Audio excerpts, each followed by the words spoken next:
नमस्कार, ET now स्वदेश पर इस खास पेशकश में आपका स्वागत है। मेरा नाम है विकास और आप देख रहे हैं मार्केट पर हमारी ये खास पेशकश कल की तैयारी। तो जो दर्शक हमारे साथ जुड़े हैं उनकी जानकारी के लिए बताना जरूरी है, इस शो में हम आज के बाजार की तो पूरी जानकारी देते ही हैं, साथ ही साथ हम कराते हैं आपकी कल के बाजार की पूरी तैयारी। मार्केट के दो दिग्गज एक्सपर्ट्स हमारे साथ होते हैं और साथ में जुड़ते हैं आप यानी हमारे दर्शक, जिन्हें अगर कोई सवाल हो तो वो हमारे पास भेजते हैं और उन सवालों पर हम लेते हैं सलाह हमारे एक्सपर्ट्स के थ्रू। सवाल पूछने का तरीका बिल्कुल आसान है, ये क्यूआर कोड आप स्कैन कीजिए और उससे आप अपने सवालों को हमारे पास पहुंचा दीजिए। उसके अलावा ये नंबर भी है आपकी स्क्रीन पर 9167329108। इस नंबर पर आप कॉल, मैसेज, व्हाट्सएप के जरिए भी अपने सवाल भेज सकते हैं। तो ये सवाल आप भेजने शुरू कीजिए, तब तक बाजार का एक हालचाल हम लेते हैं, हमारे एक्सपर्ट्स को शामिल करते हैं और तैयारी करते हैं इस बात की कि कल की स्ट्रेटजी आपकी कैसे बनाई जाए। तो सबसे पहले आज के बाजार की बात कर लेते हैं। दिन की पूरी बढ़त गंवाकर निफ्टी और निफ्टी बैंक हुए हैं लाल निशान में बंद। आप देखिए 27 अंकों की गिरावट के साथ बंद हुआ है निफ्टी, प्रोविजनल लेवल से ये, और निफ्टी बैंक अगर आप देखेंगे तो वहां पे करीब 90 अंकों की गिरावट आपको नजर आएगी क्लोजिंग के लेवल्स में। आज कमजोर क्या क्या रहा, सेक्टोरल इंडाइसेस के हिसाब से अगर आप देखें, हीट मैप को लेकर आइए आपकी स्क्रीन पर। आप सेक्टोरल इंडाइसेस में देखेंगे तो आपको नजर आएगा कि एनर्जी, रियल्टी, मेटल, डिफेंस, ये वो सेक्टर्स थे जिनमें आज दिखी है खतरनाक तरीके से कमजोरी। करीब 2%, 2.25% तक ये स्टॉक, ये इंडेक्स जो है वो टूटते हुए नजर आए हैं। बिकवाली आई है इन सारे इंडेक्स में, लेकिन खरीदारी कहां से आई? खरीदारी आई है थोड़े बहुत चुनिंदा फाइनेंस शेयरों में, और उसके अलावा जो अच्छी खरीदारी आई है वो आई है एफएमसीजी शेयरों के अंदर। प्राइवेट बैंक, फाइनेंस और थोड़े जो केमिकल वाले शेयर हैं उनमें भी आपको हल्की फुल्की खरीदारी देखने को मिली है, लेकिन मेनली खरीदारी आज आई है एफएमसीजी वाले शेयरों से, चाहे वो एचयूएल हो, चाहे वो नेस्ले हो, चाहे मैरिको हो, टाटा कंज्यूमर हो। ये तमाम स्टॉक्स जो है वो आज बेहतरीन तेजी के साथ हुए हैं बंद।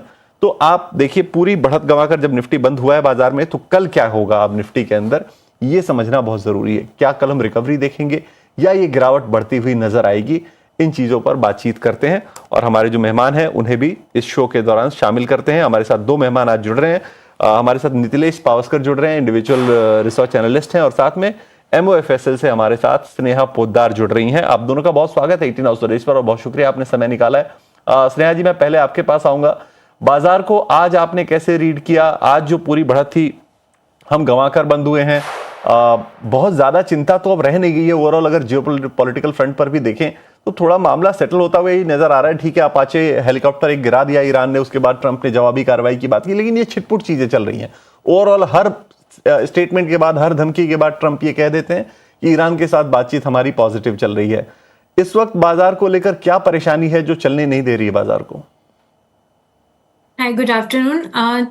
जो ओवरऑल मार्केट है, जैसा आपने कहा कि छुटपुट चीज़ें चल रही, तो मार्केट भी काफ़ी कुछ अब स्टेबलाइज हो रहा है। जो सेंटिमेंट्स है वो ग्रेजुअली इंप्रूव हो रहे हैं। जो क्रूड प्राइसेस है वो ऑलरेडी आपके 1991 के लेवल्स पे आ गए। तो ऑब्वियसली ये जो इन्फ्लेशन रिलेटेड जो पहले कंसर्न्स थे, जैसे कि इंटरेस्ट रेट हाइक्स की प्रोबेबिलिटी काफ़ी बढ़ गई थी, वो अब कहीं थोड़ी सी थमती हुई नज़र आ रही है। प्लस ओवरऑल जो आप देखेंगे कि मैंने आज जो मार्केट में लार्जली बैंक्स, एफएमसीजी, यही सेक्टर्स है जो मार्केट को सपोर्ट प्रोवाइड कर रहे थे। बेसिकली एफएमसीजी कंपनीज जिनके लिए ऑयल एक वन ऑफ दी की रॉ मटेरियल्स होता है, तो उनके लिए एक ये बहुत बड़ी रिलीफ रैली आप समझ लीजिए वैसे थी। बैंकिंग बेसिकली आरबीआई ने जो ऑफ लेट जो फॉरेक्स स्वैप फैसिलिटीज प्रोवाइड की है, उसमें इन्होंने और थोड़ी सी क्लैरिटी दी कैसे ऑपरेशनली वर्क करेगी। तो ऑब्वियसली एक बहुत बड़ा सेंटिमेंट बूस्ट है। एंड ओवरऑल अगर हम देखेंगे तो ये जो ओवरसीज कैपिटल इनफ्लोज है उसको ये बूस्ट करना चाहिए। एंड उसी के लिए ओवरऑल बैंकिंग सेक्टर में लास्ट 2 दिन से हमने रिवाइवल देखा है। दोनों ही पीएसयू और प्राइवेट बैंक्स हैं, लेकिन हमारा मानना है कि इसमें प्राइवेट बैंक्स थोड़े से बेटर बेनिफिशियरी रहेंगे compare to PSU. But sentimentally पूरे सेक्टर को ही एक अपलिफ्टिंग मिली है। और मेरा मानना है कि यहाँ से मार्केट स्टेबिलिटी की तरफ ही मूव करना चाहिए, अनलेस सेंट्रल कोई मेजर वापस जो वॉर है वो वापस कुछ मेजर रुख ले एक अलग बात है। नहीं तो सेंटिमेंट्स इंप्रूव हो रही कि सून कुछ रेजोल्यूशन हमें देखने को मिल सकता है। तो ये रहा बाजार के ऊपर। नितिलेश जी, टेक्निकल लेवल्स के हिसाब से क्या लेवल्स कल अहम होने वाले हैं कल के बाजार के लिए? कहां पर सपोर्ट आप देख रहे हैं? देखो बाजार की अभी की जो सिचुएशन है वो ऐसी सिचुएशन है कि हम लोग यहाँ पे आके एक लेवल्स भूल जाएंगे। ट्रम्प साहब कुछ ना कुछ ऐसा गड़बड़ कर देंगे कि मार्केट गैप डाउन ओपन होगा, या फिर ऐसा कुछ स्टेटमेंट कर देंगे फिर मार्केट गैप अप ओपन होता है। तो वो वाला सिचुएशन थोड़ा सा ट्रिकी है। तो मैंने मेरे क्लाइंट्स को एक ही चीज बोला है कि चलो थोड़ा सा समय ऊपर नीचे चल रहा है, स्ट्रिक्टली स्टॉप लॉसेस को मेंटेन करो। ऐसे लेट हो रहा है तो उसको एक्सेप्ट करो। तो अभी मोटा मोटी अगर एक चीज है, तभी मैं जाते जाते एक कॉल ऑप्शन लेके चला गया हूँ 23,250 के आसपास। तो मेरा व्यू क्लियर है, 23,100 मेरा एक स्टॉप लॉस होगा। इसके नीचे अगर बाजार जाता है तो मेरे सभी पोजीशंस क्या करूंगा, एग्जिट करूंगा। जितने भी लॉन्ग्स हमारे लॉन्ग्स ओपन है तो सभी लॉन्ग्स को मैं एग्जिट करने की कोशिश करूंगा। 23,000 जब तक इंटैक्ट है तब तक हम लोग होल्ड करेंगे पोजीशंस को। और रही बात बैंक निफ्टी की, बैंक निफ्टी में कंटिन्यूअसली मैं बाई की तरफ ही रहा था, और अभी भी मेरा व्यू जो है वो बाई की तरफ है, लेकिन थोड़ा सा डीप मिलता है। तो डीप में बैंक निफ्टी को बाय करना चाहिए, या फिर 55,500 55,600 ये लेवल को ब्रेकआउट कर देता है तो यहाँ से एक फर्दर अपसाइड मोमेंटम हमें देखने को मिल सकता है। चलिए ठीक है, टेक्निकल लेवल्स ये आपको ध्यान रखना है निफ्टी बैंक के ऊपर। तो मार्केट की आपकी स्ट्रेटजी तो हो गई है, लेकिन चलिए अब आपके सवालों को भी शामिल करते हैं। और हमारे पास जो पहला सवाल आया है वो आया है राजश्री का। पहला सवाल हमारे पास आया है, सवाल है उत्कर्ष स्मॉल फाइनेंस बैंक के ऊपर। स्मॉल फाइनेंस बैंक है, 3,000 शेयर इनके पास हैं और क्वांटिटी जो है इनकी 3,000 के अलावा एंट्री प्राइस इनका 29 रुपए का है। इस वक्त 12 रुपए 12.5 रुपए के भाव चल रहे हैं, यानी आधे से भी कम हो चुकी है इनकी वेल्थ जो इन्होंने लगाई थी इस पर्टिकुलर बैंक के अंदर। एक राय लेते हैं नीतिलेश जी से ही कि क्या करना चाहिए इनको। नीतिलेश जी, क्या करना चाहिए इनको? आधे से ज्यादा कम हो गई है इनकी वेल्थ जो इन्होंने लगाई थी, काफी ज्यादा वेल्थ डिस्ट्रक्शन हो चुका है। देखिए उत्कर्ष बैंक का अगर हम लोग चार्ट देखेंगे तो हायर लेवल से काफी इसमें एक बिकवाली हमें देखने को मिली थी। 12 रुपए के आसपास खड़ा है अभी स्टॉक। तो यहाँ पे एक चीज कहना चाहूंगा कि पोजीशंस को होल्ड, पोजीशंस को यहाँ पे आप क्या कर सकते हो, थोड़ा सा ट्रिकी होगा। एक लेवल जो है उसको क्लोजली देखना। एक तो नीचे में 11 रुपए 50 पैसे एक स्ट्रॉन्ग सपोर्ट है, या फिर ये जिस भी दिन, मैं फिर से रिपीट करता हूँ, ये जिस भी दिन 14 रुपए 50 पैसे या फिर 16 रुपए इस लेवल के ऊपर सस्टेन होता है तो यहाँ से स्टॉक में सिर्फ थोड़ा सा पुल बैक रैली हमें देखने को मिल सकता है। वो स्टॉक अपना जो पिछला लेवल है 22-23 यहाँ तक चल सकता है। तो 14 रुपए 50 पैसे से लेके 16 रुपए, ये रेंज को ध्यान रखें। इस रेंज के ब्रेकआउट के ऊपर एक थोड़ा सा अपसाइड मोमेंटम स्टॉक में देखने को मिलेगा। चलिए ठीक है, तो ये राय उत्कर्ष स्मॉल फाइनेंस बैंक के ऊपर आपको मिल गई है। अगला सवाल हमारे पास हमारे व्यूअर अभिनय ने भेजा है और एचडीएफसी बैंक के ऊपर ये सवाल है, लॉन्ग टर्म नजरिया है। तो सवाल हम स्नेहा जी से पूछेंगे। 80 शेयर इनके पास है 782 के भाव पे। तो एंट्री प्राइस तो ठीक है, एंट्री प्राइस तो बहुत ऊपर का नहीं है, 746 चल रहे हैं, लेकिन 800 के नीचे जो भी एंट्री प्राइस है उसको तो तमाम एक्सपर्ट्स ठीक ही बता रहे हैं। एक बार स्नेहा जी से पूछ लेते हैं कि क्या करना चाहिए इनको। स्नेहा जी, क्या राय है एचडीएफसी बैंक के ऊपर आपकी?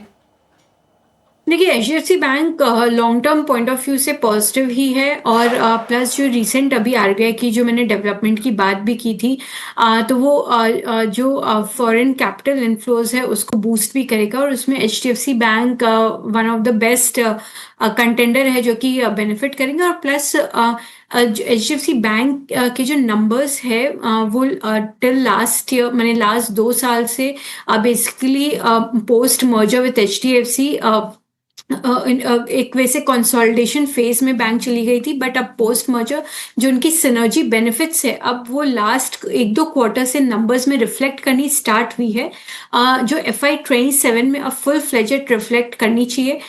तो नंबर्स कंपेरेटिवली लास्ट 2 साल के कंपैरिजन में इस बार नंबर्स थोड़े बेटर आने चाहिए। निम एक्सपेंशन हमें देखने को मिलना चाहिए, बिकॉज जो सिनर्जी बेनिफिट्स अब वो नंबर्स में दिखेगी, तो ऑपरेटिंग लेवरेज बेनिफिट्स भी बैंक को मिलेगा। तो इनके जो ROA और ROE है वो यहाँ से और एक्सपैंड होनी चाहिए। तो मेरी सलाह रहेगी इसे होल्ड करें, बिकॉज इनकी एंट्री लेवल काफ़ी अच्छी है। ठीक है, चलिए तो ये राय आपको एचडीएफसी बैंक के ऊपर। चलिए अगला सवाल जो हमारे पास आया है उसे भी शामिल करते हैं। और फैजान अहमद का हमारे पास ये सवाल आया है। विप्रो के ऊपर सवाल है, 10,000 शेयर इनके पास हैं, एंट्री प्राइस इनका 188 का है, 178 179 के भाव अभी चल रहे हैं। और विप्रो के लिए तो एक ट्रिगर ये भी है कि कल इनका बायबैक ओपन हो रहा है, 15,000 करोड़ का बायबैक है, तो कल ये भी ओपन हो रहा है। आज स्टॉक में फिर से एक गिरावट देखने को मिली है, नए 52 वीक लो पर पहुंचता हुआ नजर आ रहा है ये स्टॉक। तो एक राय स्नेहा जी से ही लेते हैं कि क्या करना चाहिए इनको, क्योंकि देखिए ठीक ठाक लॉस हो रहा है, 95,000 96,000 का लॉस इनको हो रहा है फैजान को। स्नेहा जी, क्या सलाह आपकी होगी? देखिए विप्रो लॉन्ग टर्म अगर मैंने 1 ईयर पर्सपेक्टिव से अगर मैं बात करूँ तो अभी भी काफ़ी कुछ इनकी जो ग्रोथ विजिबिलिटी है काफ़ी कंस्ट्रेंड है। इनके बहुत सारे क्लाइंट स्पेसिफिक इश्यूज है, डिलेज है कहीं कहीं एग्जीक्यूशन में, और कुछ वर्टिकल्स में वीकनेस भी देखने को मिल रही है जैसे कि BFSI।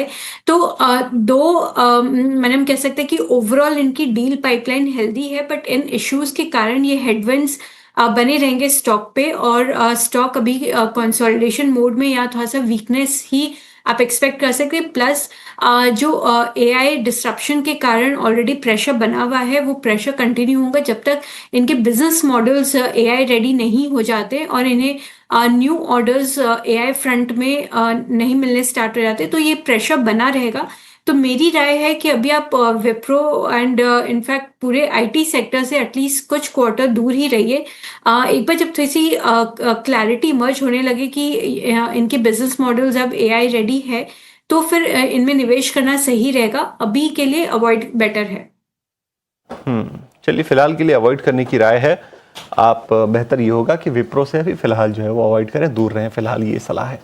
चलिए आगे बढ़ते हैं, और एक और सवाल हमारे पास आया है मनोज पाटिल का। NSDL के ऊपर ये सवाल है, और 100 शेयर इनके पास हैं करीब करीब। क्वांटिटी जो है उनकी 100 शेयरों की है। 1220 के भाव पर इन्होंने ये खरीदारी की है। 1220 यानी मुझे लगता है कि ये सितंबर 2025 के आसपास की इनकी खरीदारी है, क्योंकि उसके बाद से तो लगातार स्टॉक ने गिरावट ही दिखाई है।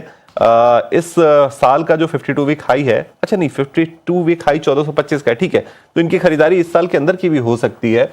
819 इस वक्त के भाव चल रहे हैं। 1220 पे इन्होंने खरीदा है। 40,000 के आसपास का नुकसान इनको हो रहा है। 100 शेयर है इनके पास। नितिलेश जी, क्या राय होगी आपकी? आप थोड़ी एवरेजिंग की सलाह देंगे क्या इन लेवल्स पर, या फिर सीधा होल्ड करें, एग्जिट करेंगे जब प्राइस थोड़े बढ़ेंगे तो? नहीं, मेरे हिसाब से होल्ड करना चाहिए। देखो स्टॉक मार्केट अभी उतना अच्छा परफॉर्म नहीं कर रहा है, तो इस वजह से NSDL हो गया, CDSL हो गया, साथ-साथ ब्रोकिंग कंपनीज हो गया, उसमें थोड़ा-सा एक प्रॉब्लम चल रहा है। तो हमने हमारे क्लाइंट्स को 850 से लेके 750 इस रेंज में बाइंग करने की सलाह दी है। हमारा जो टारगेट है ऊपर के लेवल में 1280 से लेके 1350 इस लेवल को हम लोग क्या कर रहे हैं, टारगेट लेके चल रहे हैं। आपको अगर एवरेज करना होगा तो धीरे-धीरे अगर पूरे के पोजीशंस एवरेज करें, क्योंकि हमने 850 से लेके 750 इस रेंज में लेने की ये की है। तो यहाँ पे हमें एक चीज देखना पड़ेगा कि अगर आपको 100 लेना है तो अभी यहाँ पे 50 ले, थोड़ा सा और मार्केट गिर जाए तो वहां पे 50 लेंगे। चलिए, तो ये राय NSDL के ऊपर हो गई। लेकिन अब सवालों के बाद जरा ये जान लेते हैं कि कौन से ऐसे शेयर्स हैं जहां पर आपके लिए अच्छी कमाई के मौके बन सकते हैं, पोजिशनल लेवल पर भी, या फिर अगर ट्रेडिंग के लिए कुछ बेट लेना है तो वो हमारे दोनों मेहमानों से जानते हैं। VIP शेयर, शुरुआत करते हैं इस खास सेगमेंट की।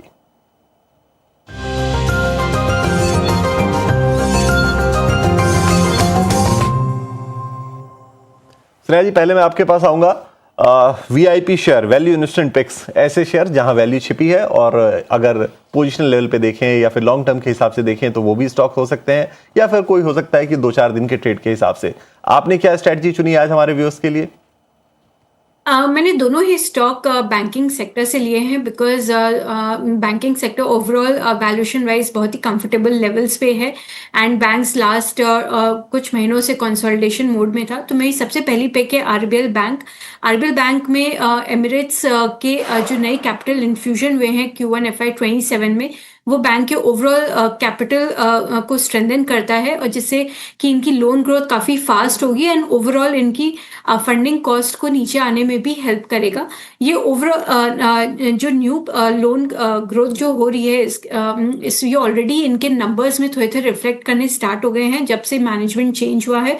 एंड ओवरऑल FY27 में इनफैक्ट हम 20% प्लस लोन ग्रोथ एक्सपेक्ट कर रहे हैं, और जिसके कारण इनकी जो ओवरऑल ROAs है वो एक्सपैंड होनी चाहिए। तो एक मीनिंगफुल सिनर्जी दिख रहा है हमें, एंड वैल्यू अनलॉकिंग होगी with the change in management. तो मेरी इसमें टारगेट प्राइस है 405 की। मेरी दूसरी पिक रहेगी इंडियन बैंक। इंडियन बैंक एक काफ़ी क्वालिटी बैंक है। उन्होंने काफ़ी अच्छे नंबर्स दिए हैं quarter after quarter, and overall FY26 इनके लिए काफ़ी अच्छा रहा। अब इन्होंने आगे आने वाले सालों में और फर्दर निम एक्सपेंशन की बात की है। इनकी जो एसेट क्वालिटी है वो काफ़ी स्टेबल है, और इंडस्ट्री से ये थोड़ा बेटर ग्रो करेंगे। तो इंडियन बैंक भी और जो रिसेंट की आरबीआई जो न्यूज़ थी उससे भी कंपनी बेनिफिट करेगी।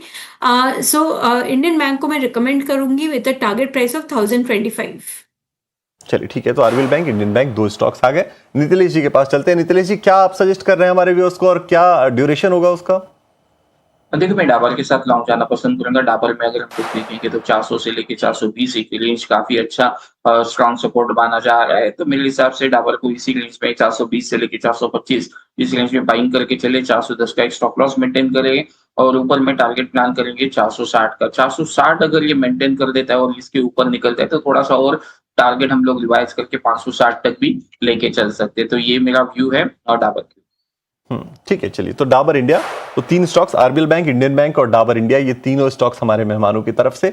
और इसी के साथ समय की सीमा हो गई है समाप्त, तो अब हमें इस शो को यहीं समेटना होगा। स्नेहा जी, नीतिलेश जी, आप दोनों का बहुत बहुत शुक्रिया, आप जुड़े और तमाम शेयरों पर, इंडेक्स के ऊपर आपने अपनी राय हमारे साथ साझा की, बहुत शुक्रिया इसके लिए।